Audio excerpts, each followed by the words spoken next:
Welcome, everyone. We are at the top of the hour, so we will get started. I'm Dia Waguespack in Houston, and I'd like to welcome everyone to today's GlomCon seminar.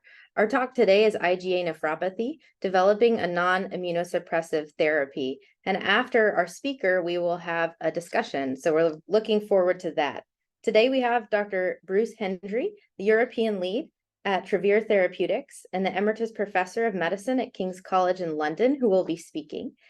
Our panelists joining us today are Dr. Brad Rovin, Professor of Medicine and Pathology, the Lee Hebert Professor of Nephrology and Director of the Division of Nephrology at the Wexner Medical Center for Clinical Research and Management at The Ohio State University, and Dr. Jonathan Barratt, the IgA Rare Disease Group lead, RADAR, which is the UK National Registry of Rare Kidney Diseases, and the Mayer Professor of Renal Medicine at the University of Leicester. Thank you guys all for joining us. I'm going to turn it over to Dr. Hendry. Please remember to post questions in the chat, as we'll have time for discussion with our speaker and our panelists at the end. Thank you very much, dear. It's Hendry here. I'll start screen sharing and try to establish the right situation for you guys to see everything. I check now that you can see a slide in slide view. Yes, that's perfect. You're in presenter view. That's very good. Well, let me first say thanks for inviting Travere to give this first GlomCon of the semester. And I'm Bruce Hendry. I'm based in London in the UK. It's very hot here. We have an electrical storm starting. So I'm hoping that things are going to go well. But can I check at the moment that you can hear and see me, or at least hear and see my slides? Yes, everything looks good. That looks great. Very good. So I'm going to talk about the development of sparsentan and our clinical trial program for sparsentan as it pertains to IgA nephropathy.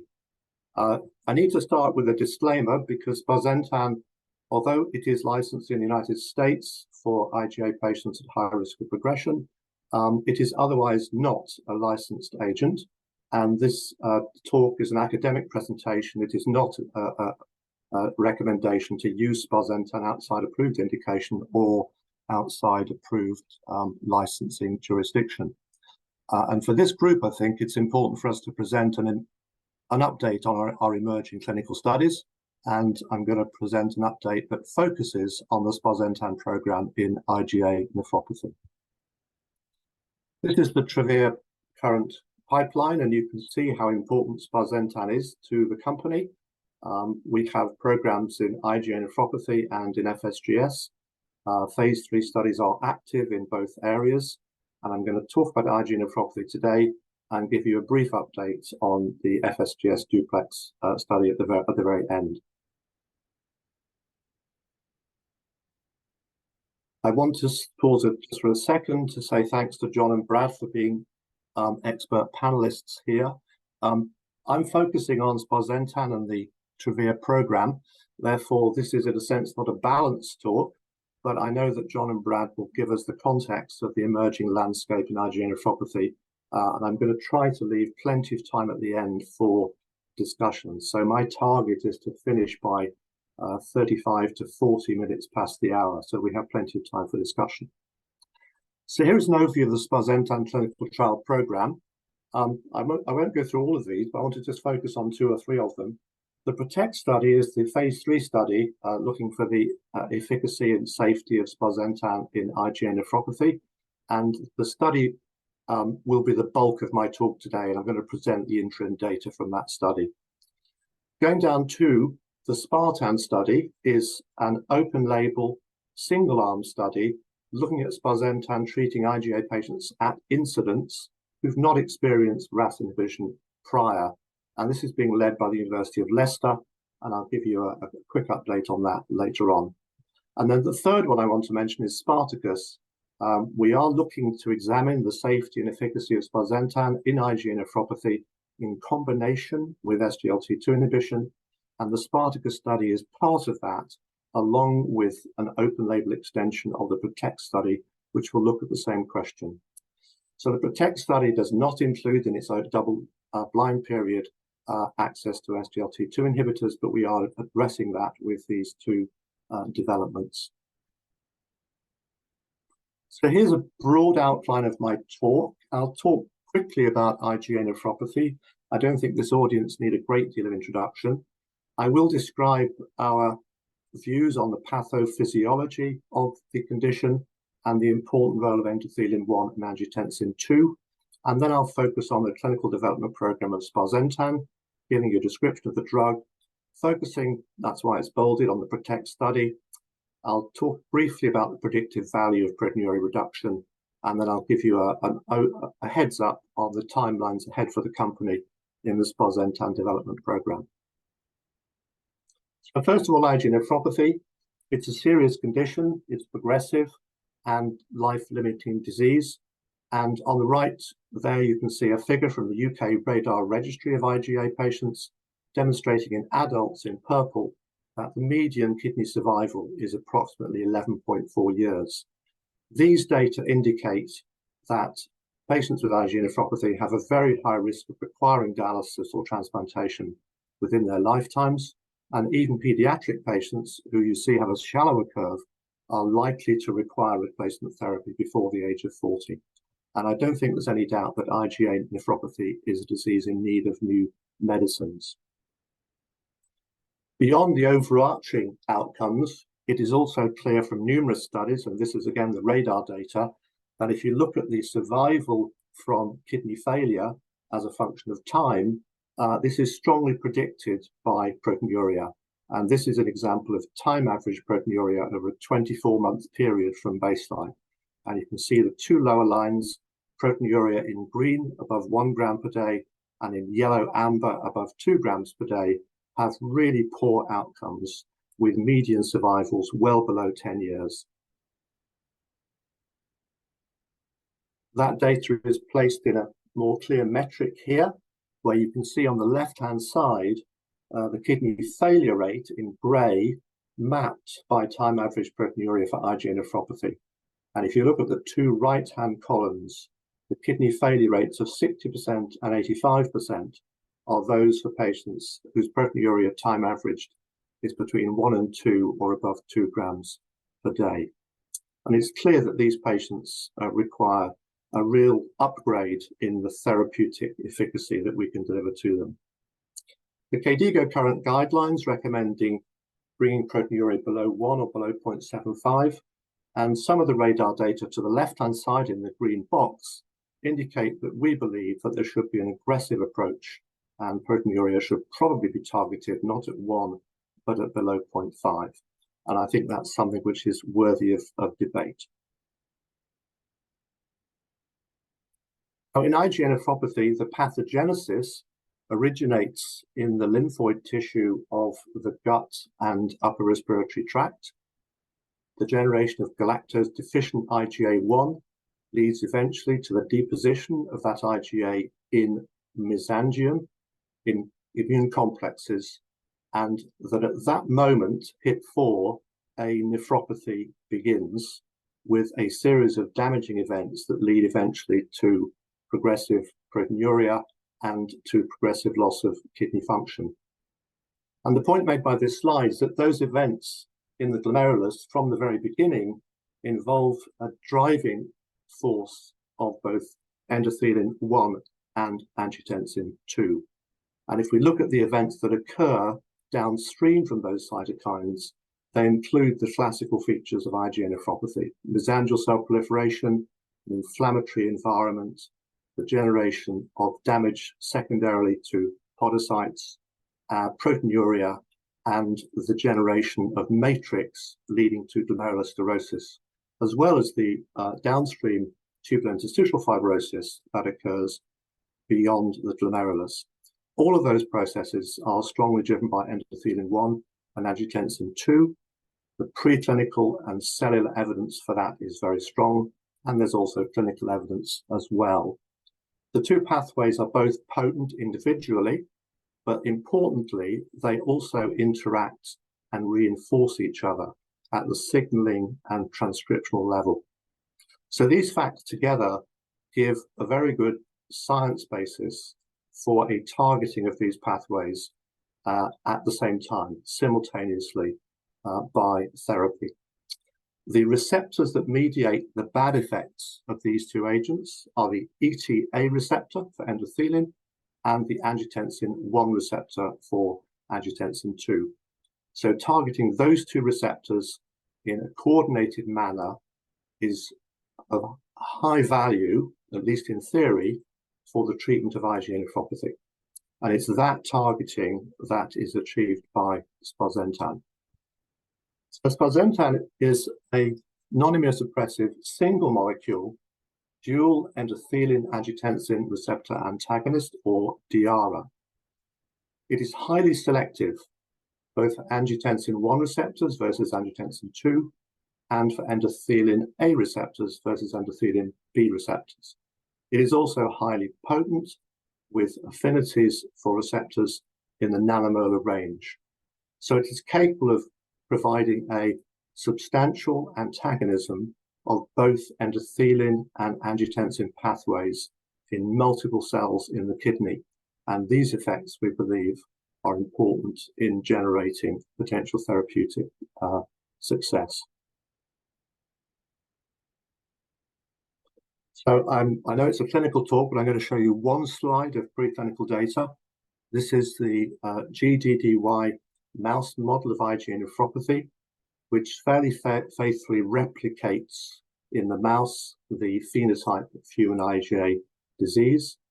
And in this model, and this is a model which is treated from week 4, sacrificed at week 20, the application of sparsentan that you see as the SP middle column is successful in reducing glomerular sclerosis, in protecting podocyte number, and in protecting glycocalyx from loss.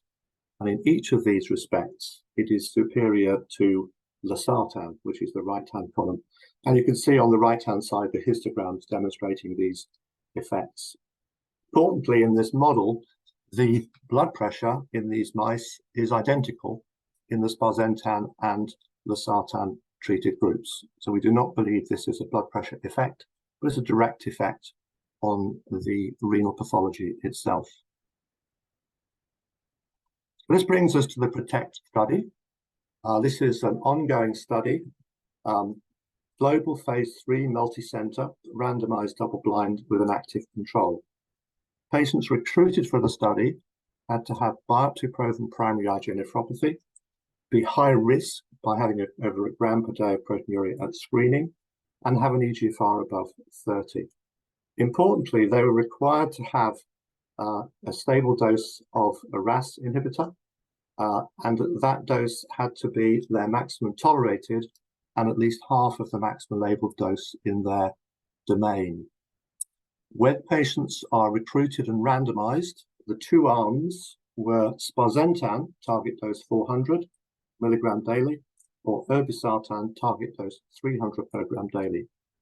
So the latter were an active control, which we believe have created a high bar for sparsentan, because the patients not only were on standard of care, but we have specifically titrated them to a maximum tolerated dose of irbesartan to take account that some patients perhaps were not truly on a maximum potential standard of RAS inhibition. The primary efficacy endpoint for the study is the UPC, the protein creatinine ratio in urine at week 36 compared to baseline. And it is that data that is available at this time, along with safety and tolerability data. And the confirmatory endpoints will be the rate of change of eGFR in a total slope, that is from baseline to week 110, and a chronic slope, which is starting the clock at the end of a putative 6-week acute change in GFR. The study is scheduled to go from this open label period through a no study drug period for 4 weeks, and then into an open label extension, which is up to 3 years of sparsentan. Patients were not allowed to have more than 2 weeks of any immunosuppressive therapy in the 3 months prior to being recruited. So a quick slide on methods. I won't read all this out, but I've already indicated the primary efficacy endpoint. In addition to that continuous variable presentation, we are also going to show the time to achieving proteinuria thresholds of less than 0.3 gram per day and less than 1 gram per day, and also a composite secondary endpoint, proportion of patients reaching a confirmed reduction in GFR of 40%, kidney failure, or initiation of replacement therapy, as well as all-cause mortality. The safety data is as you'd expect: treatment emergent adverse events, particular focus on fluid status and edema because of the history of single target ERA causing dose-dependent edema and heart failure, and changes from blood pressure from baseline in blood pressure.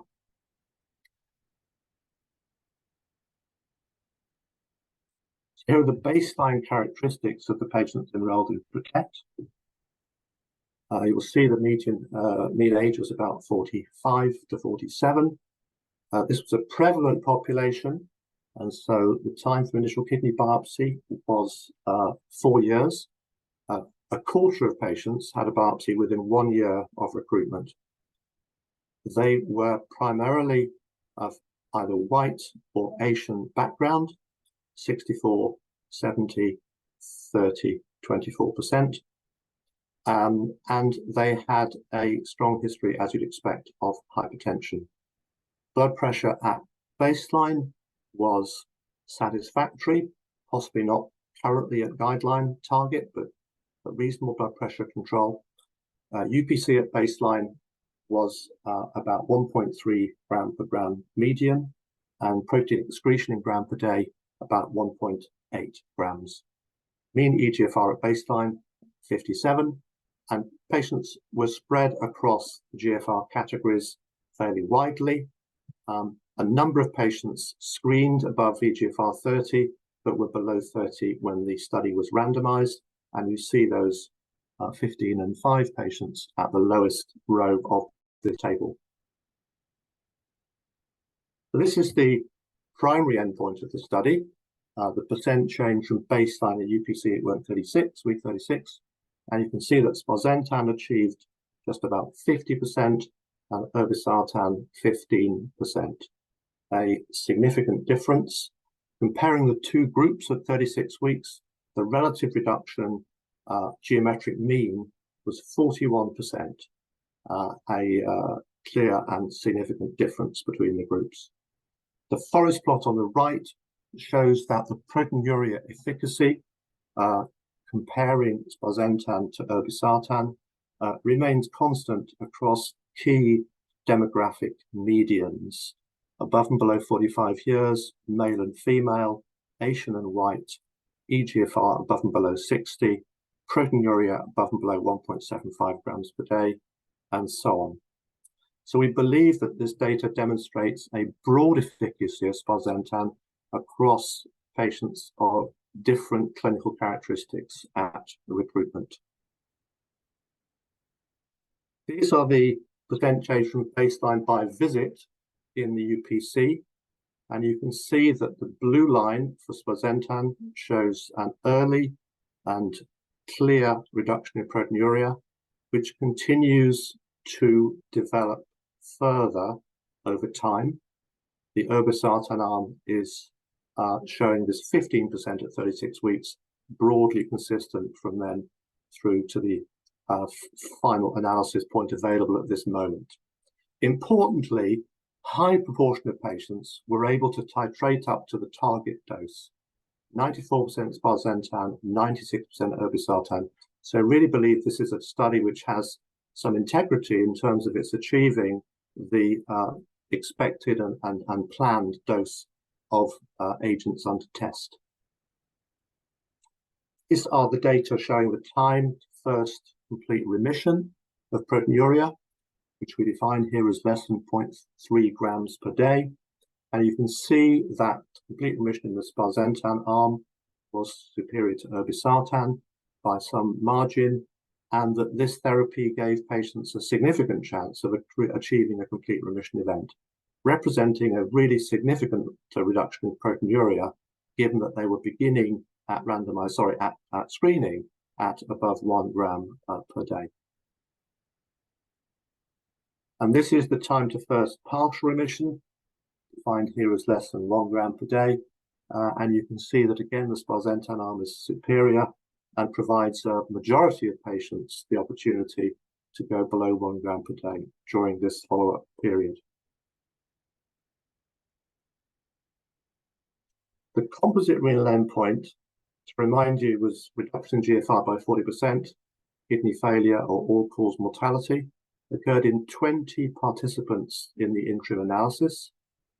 They are distributed as seen, 13 in the irbesartan arm and 7 in the sparsentan arm. This is not a result that I think warrants statistical testing. You can see on the right-hand side some of the other studies to compare how many events did they have. DAPA-CKD in their IgA cohort had 26 events. EMPA-Kidney had far more events in their total glomerular disease cohort. And of course, testing also had a great number of events. We will await the 2-year data, the 2-year double-blind data, to see what has happened to this comparison. But I think the initial work, the initial result here is promising. Turn now to the safety and tolerability. This is an agent with a unique mode of action. It's an agent with a mode of action that is not familiar to nephrologists. So I think it's important to have a bit of focus here on the safety profile.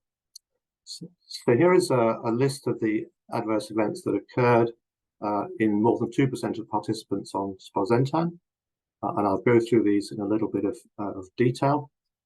First of all, peripheral edema. There were 29 cases in sparsentan and 19 in irbesartan.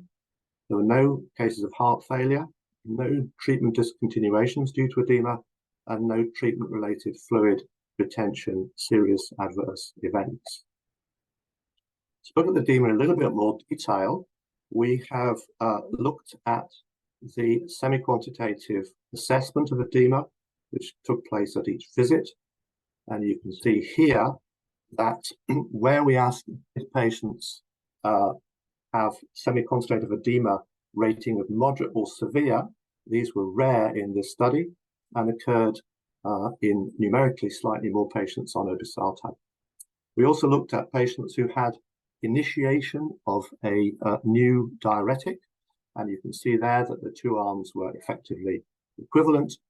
And on the right, we got the initiation of any loop diuretic, and again, the two arms are pretty much equivalent. So we would state that we don't think there's any clinically significant fluid retention related to sparsentan treatment. There was also no difference in the weight change between groups at 36 weeks, which were very small changes from baseline in both groups. So we feel that the edema and fluid status data for this study, so far at least, is looking reassuring with respect to sparsentan. Next, hypotension. You will see there that there were 28 cases reported with sparsentan, 12 with irbesartan. And question arises is whether that is a significant signal. Here is the change in baseline from systolic and diastolic blood pressures in the two arms of the study. See on the top, the systolic pressure changes that take place from baseline are an initial drop of about 3 to 4 millimeters of mercury, pretty much the same in the two groups, stabilizing, and taking the 36 weeks together, systolic blood pressure is really not different in the two arms of study. In the diastolic figure on the lower panel, you will see that the sparsentan group does have a tendency to a greater initial fall, and that difference is sustained. Overall, over the 36 weeks, it looks as if the diastolic blood pressure is about 2 millimeters of mercury lower in sparsentan treated versus irbesartan treated patients. Coming back to the TEAE list, hyperkalemia 27 patients in sparsentan, 21 in irbesartan. Again, important to look at that in a bit more detail. Here is the potassium concentration mean by visit. And you can see that there is really very little difference between the two groups. That could be hiding differences at the extremes. So we did count the occurrence of potassium above 6, and you can see at the bottom there that there was not different between the sparsentan 4% and irbesartan treatment groups 3%. And importantly, there were no discontinuations in the study due to hyperkalemia. Next, the liver. Transaminase elevations were occurring in 2% in each group, 5 in sparsentan, 4 patients in irbesartan. These enzyme elevations above 3 upper limit occurred without concurrent elevation of bilirubin, were asymptomatic and reversible. No cases of drug-induced liver injury or Hy's law being noted. So the clinical data for transaminases in the PROTECT study doesn't really give a signal with respect to a comparison with irbesartan. So to come to some conclusions from the interim data, to remind you, the study included adults with a high risk of disease progression with biopsy-proven IgA nephropathy. Primary endpoint was met with a rapid and sustained proteinuria reduction of about 50% at 36 weeks, compared to 15% in irbesartan. Proteinuria remissions were consistently higher with sparsentan. The time to achieving remission occurred early with sparsentan, and the tolerability of the drug appeared good with a manageable safety profile. Liver enzyme elevations were comparable between treatment groups. And further analyses are ongoing. We are coming to the end of the double-blind period of the sparsentan study leading to the open label extension. And we expect, but don't guarantee, to be able to present eGFR data, including the eGFR slopes, by either Q3 or early Q4 2023. Now, just a few more moments, I'm going to give a description of some work led by my colleague Alex Mercer and by John Barratt, in which we have tried to give a sense of what it might mean for the patient to have a treatment that reduces proteinuria by 40 or 50% compared to standard of care. And this estimate of delayed time to kidney failure or death has been done to try to assess the real benefit of a treatment, sparsentan or another, that is able to significantly at these levels reduce proteinuria in patients with IgA nephropathy. So this slide summarizes the whole of this work.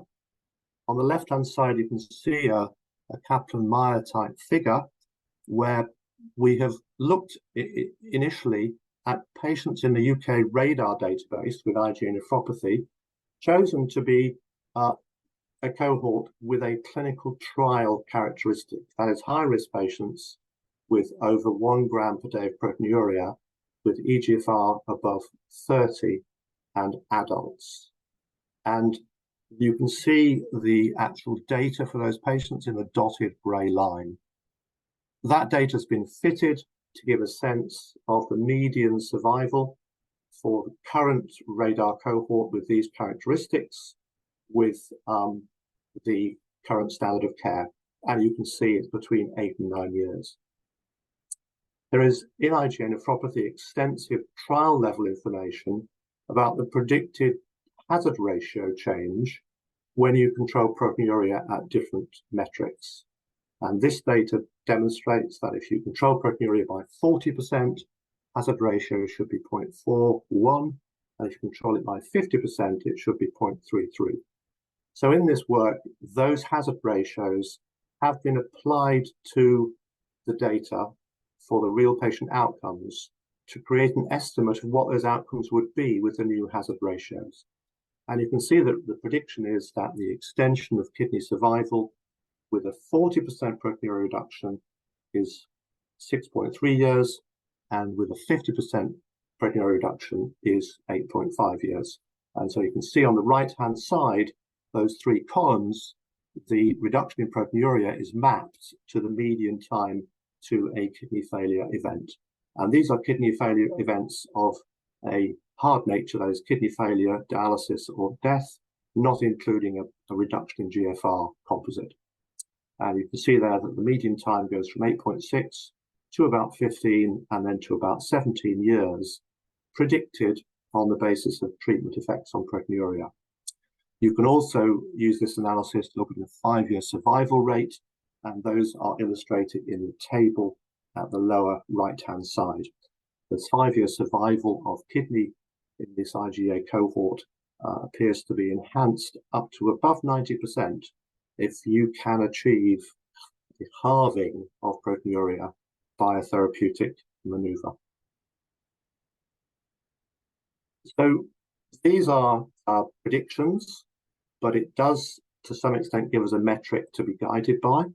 That therapeutic intervention that reduces proteinuria and risk of kidney failure can confer important benefits in terms of extending the time that patients are alive and free from kidney failure. And they should be applicable to phase 3 randomized controlled study information, providing the baseline characteristics are comparable. And the work we've just shown, the comparability to PROTECT was broadly accurate.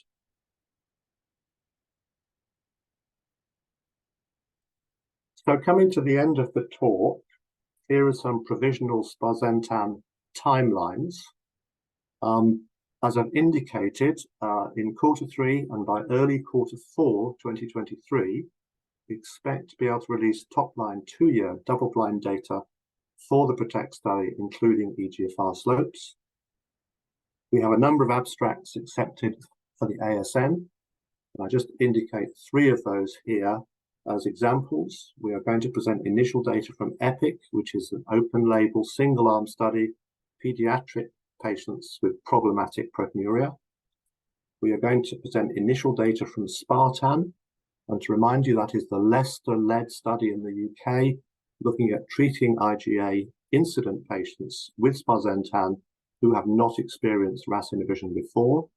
The study includes proteinuria as an important endpoint, but is also going to look in more detail at fluid status using bioimpedance, and is also going to involve a second biopsy performed after 6 months. The initial data is focusing primarily on proteinuria in this cohort. And finally, to give you an example of our ASN output, we are going to do a deep dive into the pharmacology of DIARA and the receptor occupancy of the AT1 and ETA receptors in the PROTECT study using PK information at steady state in order to understand better how the efficacy and safety of sparsentan is based on its single molecule dual antagonist properties. And then finally, just to come to the DUPLEX study for a moment, the DUPLEX study is in this slightly difficult phase where we've had a press release of some double-blind top-line data, but we have not yet had a chance to fully analyze, interpret, and present it to the academic community. We are working to try to rectify that as quickly as we can by presenting and or publishing top-line 2-year double-blind data in Q4 of this year. And we don't have anything definite to say about where that will be, but that is our objective, to have that data in the public domain as quickly as possible so we can talk about it academically and we can have a really good debate on what it means. So my final content slide, I'm looking at my watch, I think we're doing okay. So I've given you an overview of clinical development of sparsentan in IgA nephropathy. Hope I've made the case that there's a strong scientific rationale for the dual antagonism of both endothelin and angiotensin receptors in IgA, supported by extensive preclinical data, cellular data, and indeed clinical data as well. We particularly believe that the presence of the dual antagonism in a single molecule provides significant advantages and benefits in terms of the efficacy and safety of sparsentan. We've demonstrated our PROTECT study interim analysis showing a clear superiority of sparsentan in proteinuria reduction versus the active control irbesartan. And I'd emphasize that we believe by having an active control, we've given sparsentan a high bar to be compared against. And we believe the study results should be viewed in that light. The safety and tolerability of sparsentan appears highly satisfactory in the data we have so far. Safety is manageable and tolerability appears good, with an excellent percentage of patients titrating to target dose. And we are particularly encouraged by the lack of clinically significant edema associated with sparsentan treatment. And we think that is something that could be of great importance in looking at how it can be used in the clinic. And as I just said to you, the top-line EGFR data from PROTECT should be available in 2023. So I'm going to hand back to you, dear, and hope we can bring our panelists in for some discussion. Yes, excellent. Thank you, Dr. Hendry. Before we open up to some of the questions, I think there were a couple of questions that were asked that I think you can answer from the study. So one, transplant patients, from my understanding, were not included. And is there any thought or to look at transplant patients? And that is correct. Transplant patients were not included. We have had interest from people saying, what about transplant patients? It's a complex clinical environment in a transplant patient with a number of other different agents, immunosuppressives being used, etc. We have not at the moment got a plan to study sparsentan in renal transplantation. But I think it's a very good question. But I have to be honest that it is not something that we have yet studied. All right, thank you. And then the other question regarding the trials on the adverse events and the AKI and anemia, the numbers were very small. Is there any thoughts on why or concerns for those two particular adverse events? That's a very good question. So anemia does appear to trend to be more common in the sparsentan arm. We believe this is due to hemodilution. We did not have any treatment discontinuations, I don't think, due to anemia. And I think it's something which is a manageable and predictable small effect of sparsentan. The acute kidney injury data is a little bit difficult to interpret. The number of cases was greater reported as TEA in sparsentan arm. When we looked at that, many of them were not really validated acute kidney injury cases. They were situations where the creatinine had risen over the period of 8 weeks since the previous visit, and the investigator was labeling it as an acute kidney injury. When we tried to look in detail at this, there were no AKI cases in the first 6 weeks, and there were no AKI cases requiring dialysis. The treatment cessation as a result of an AKI event, according to the investigator, occurred in 3 cases with sparsentan and 0 cases with irbesartan. So we need to have that in our minds, but it did not look like a significant signal influencing our ability to use the drug. Clearly, we're going to look at the full 2-year data as it comes through, and we're also going to, in this respect, particularly look at the duplex data as well to try to establish whether there's any real risk of acute kidney injury associated with the drug. Thank you. And now let's bring in Dr. Barratt and Dr. Rovin. I think I'd like to start with the question on proteinuria. You showed reduction in proteinuria in the study, and then the radar data for possible predictions said a 50% reduction. I think the question is, what are the target steps you're looking for in reduction in proteinuria, the 50% reduction. We don't kind of have the numbers of where they started. So what does that mean to you clinically and in the research perspective? And then what should be our target or for these trials and then in our patients? Shall I go first, Brad? So I think, so the radar data really tells us we absolutely need to reframe how we think about IgA. We need to think about the lifetime risk of kidney failure, which means we need to be doing everything we possibly can from the day we diagnose our patient to save nephrons. And therefore, the lower the proteinuria, the better. I'm not going to get too fussed about targets. If I can get the proteinuria lower, I think that's a good indicator I am having a positive impact on the kidneys. And if I can add agents to add additional proteinuria reduction on top of one another, that is my goal. And so I think it's great to see the data with sparsentan. We're clearly seeing an additive value of endothelin receptor antagonism on top of RAS inhibition. But as Bruce has shown, that is not the end of the story. We are delaying dialysis. We are not preventing dialysis with all the modeling. We need to do much, much better for our patients.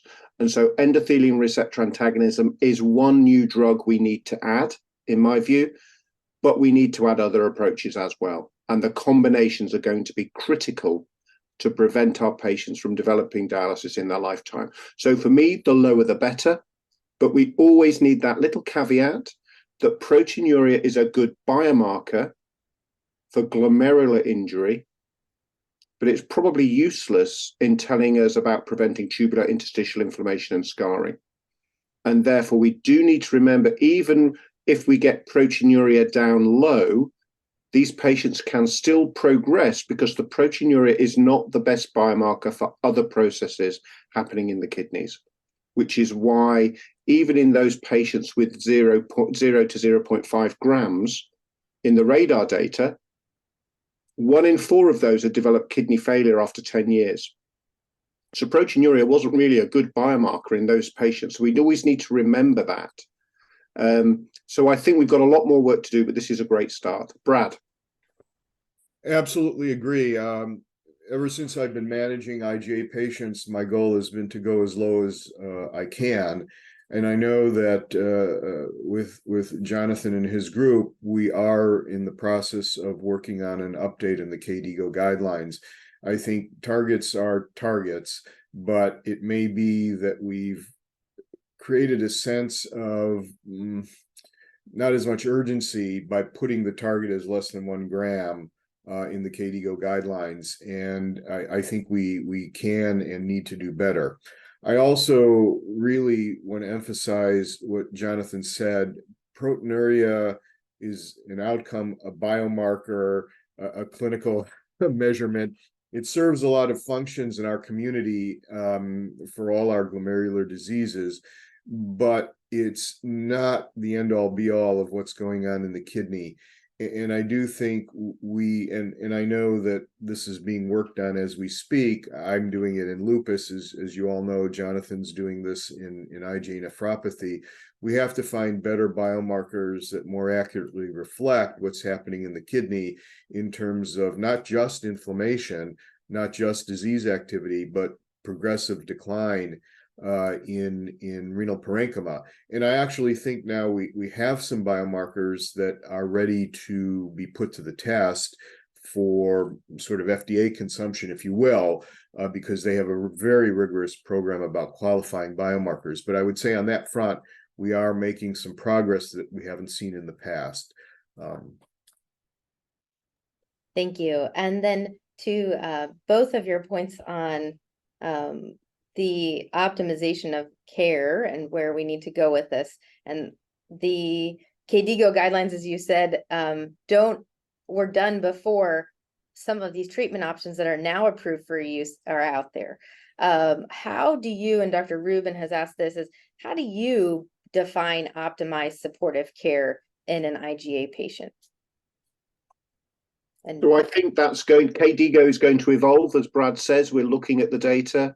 So if we think about optimized supportive care, I think we need to be clear what we're trying to achieve. We're trying to achieve all of those non-IgA specific immunological consequences of nephron loss. So we're looking at those compensatory processes that occur when we lose nephrons. We want to be looking at hypertension, control of hypertension. We want to be controlling glomerular hyperfiltration. We want to be controlling those downstream effects of proteinuria. So we have RAS inhibition. It looks like we've got endothelin receptor antagonism. We've got SGLT2 inhibition. We also potentially might have MRAs, depending on what fine CKD shows us. And we've got the other things such as lifestyle modification, regular exercise, sodium restriction, stop smoking, be an ideal weight. All of those things are critically important for anyone with proteinuric kidney disease. So none of those are going to alter the fundamentals of the immune abnormalities in IgA, but are critical to how we manage this disease. So it's all of those. And some are easier to achieve than others. Certainly reducing dietary sodium, being an ideal weight, and exercising and stopping smoking. People have been trying that for the last 50 years. So we're not anywhere there yet. But all of them are critically important, because when we see a patient with IgA for the first time, most of our patients have already got an impaired GFR. So if we assume the GFR we see most of our patients is around 50, that tells me they've probably lost at least half their nephrons by the time I get to work on them. And that's a pretty tight timeline to be able to preserve the rest of their nephrons for the rest of their life, which is 40 to 50 years. So every little bit helps, but we're up against a hard battle with dietary sodium and some of those other things. But it's no reason to not try. And Brad may have some tricks up his sleeve in terms of how he achieves that. I am not as successful as I would like. So I agree. And just to be clear, what Jonathan said is not just for IgA nephropathy, it's for all of our proteinuric kidney diseases. So that's number one. My main trick, if it is a trick, is when I do their 24-hour urines, I also tack on a 24-hour sodium. And then because everybody tells me they don't eat salt, and at least those of you who are living in the United States realize that manufacturers put salt into every single thing we do. I'm surprised we don't have salt in our water. And so I can show the patient really that even though they think they're doing a good job, they aren't, and I can do it with evidence. And that's a nice little trick, because then you have a measure you can do forward in time to see if they're achieving this. And that motivates a lot of patients to do this. I did want to add one little thing to what Jonathan said, and maybe it's because we're at academic centers, but I did a little deep dive into our kidney biopsy database. We have over 2,000 kidney biopsies of IgA patients over the last 2 decades. And what I found was about 65% of the patients at their very first biopsy had an MEST T-score of 1. Okay, so that's already more than 25% interstitial fibrosis. And even worse than that, their glomerulosclerosis score was 1, which is really suggesting that they've had a considerable damage before they came to at least our center. And I know you can easily say skewed population, you get referred patients after, they've sort of not done well in the community. And that's by and large true, but we also get, first timers. So something to think about. I think we're really missing the boat at early identification of the disease, when we can now not only do the sort of non-specific things that we just talked about, but also start to intervene with more targeted therapies for the immune process.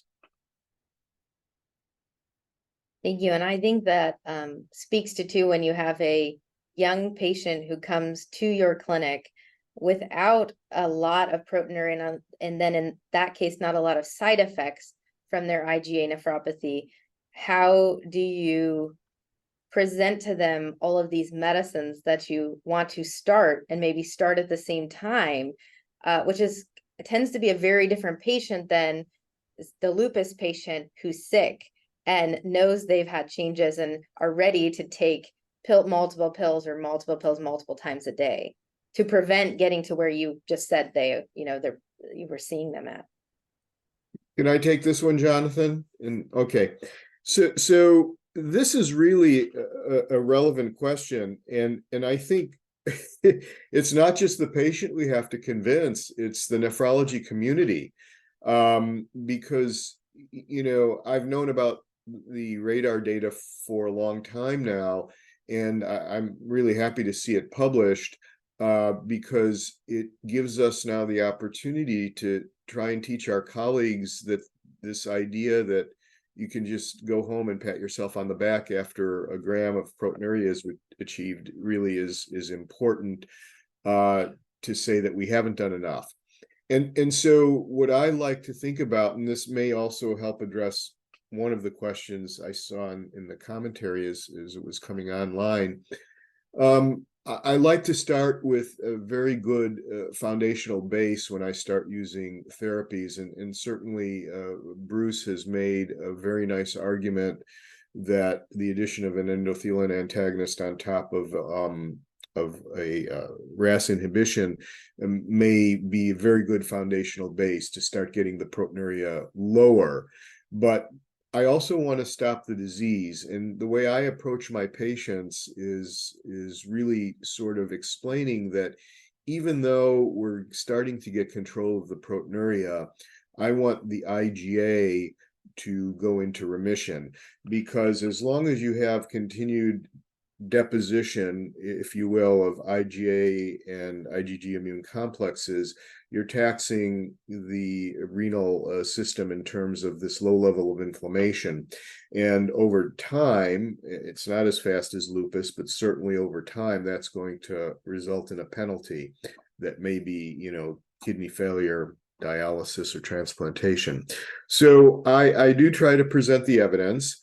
I think that what we have now that allows us to proceed with this kind of idea that intervene early is that we have other medications that are approved or on the horizon that are really well tolerated, as opposed to this traditional knee-jerk reflex of high-dose glucocorticoids. And I'll just comment, I know Jonathan and I feel the same about systemic steroids. We're always trying to reduce them, but when the testing trial, it's not really low dose. The testing trial has not given us low dose steroids. It's given us a decreased dose from 1 milligram per kilo per day, but those patients were started on 30 milligrams or more of prednisone equivalent, and that's not a low dose by any stretch. So if we can have therapies that are less toxic and less symptom causing, the patients are much more likely to buy into that. Now, cost is a completely different issue, and that's different in all different countries, et cetera, et cetera.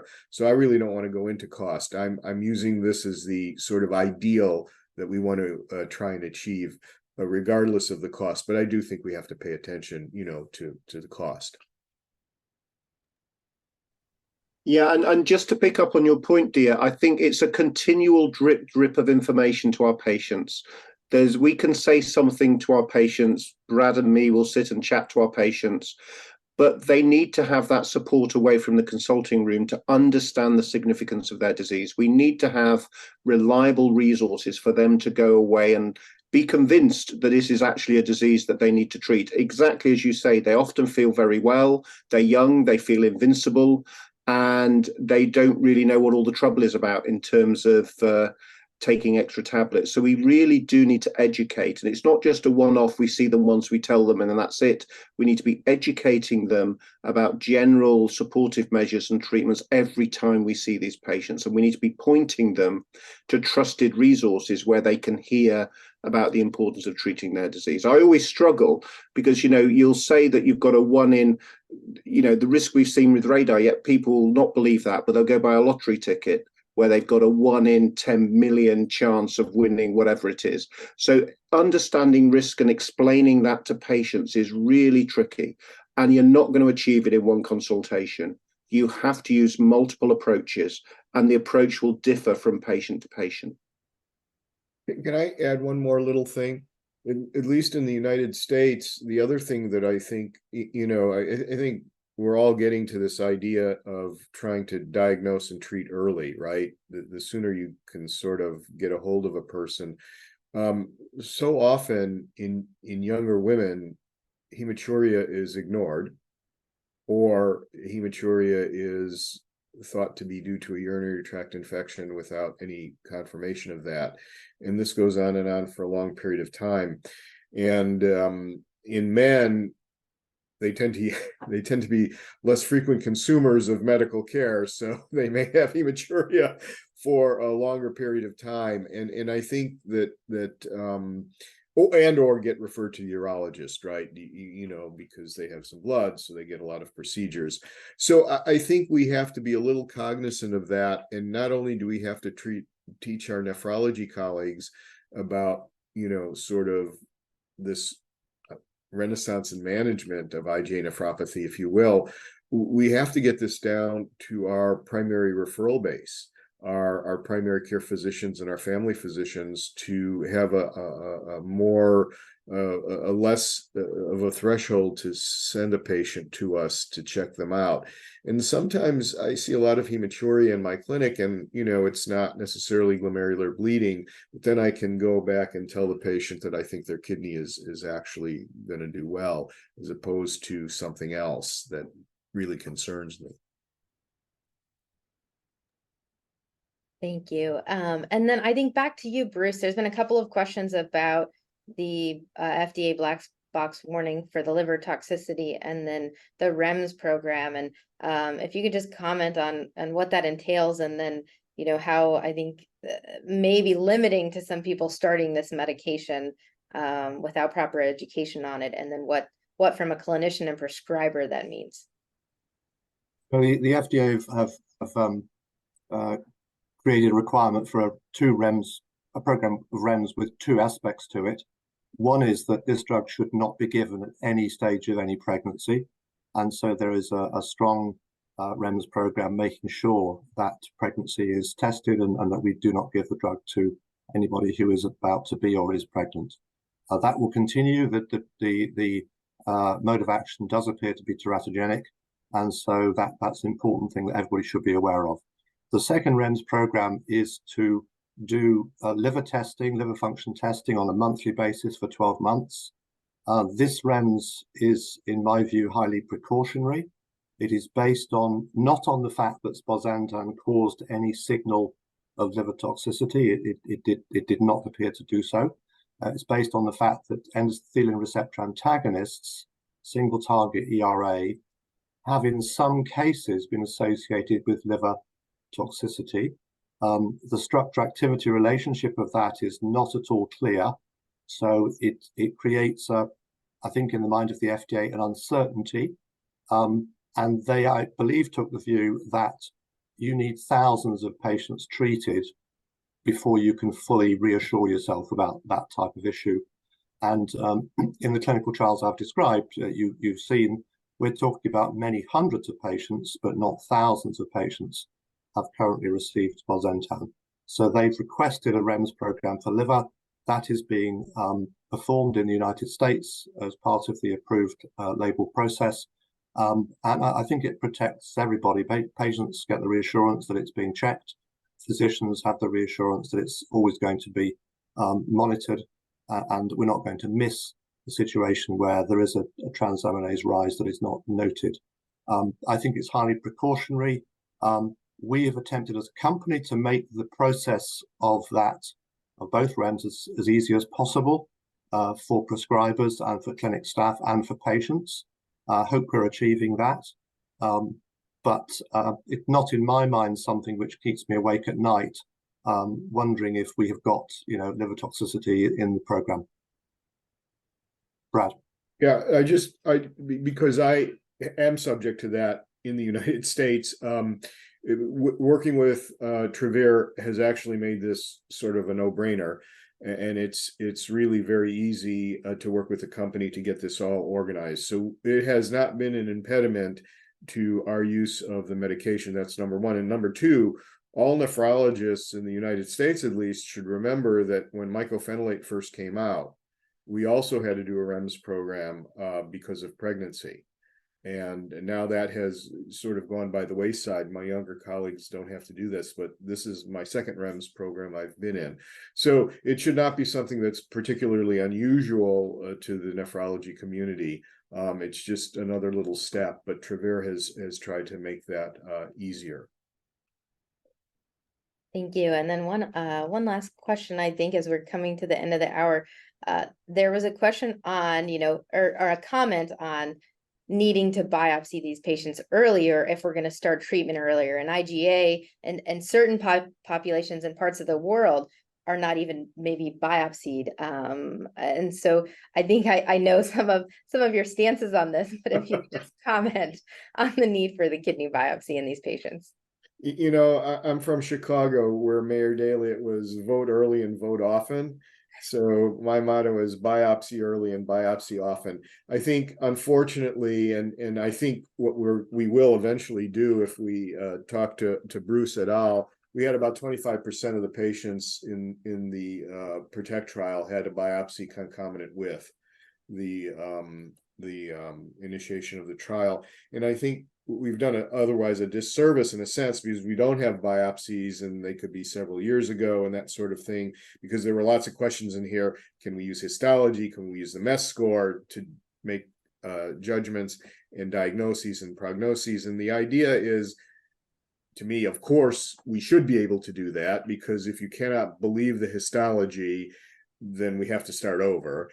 And you are right. Whoever put that question in there, you're absolutely right. I think we have to have a lower threshold for doing a kidney biopsy, making a definitive diagnosis, and then using that, as Jonathan said, as the drip technique to show the patient. I mean, you can go over the biopsy report with them. They're very appreciative of this sort of thing, where you are engaged and you're engaging them. So totally agree.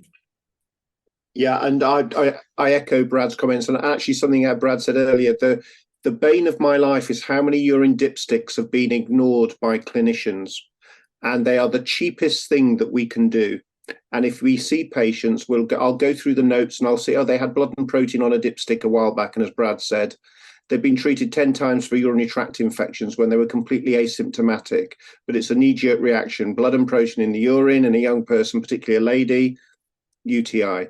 So we need to educate everyone in the healthcare system. And as we've got more safe and effective therapies, we need to diagnose earlier.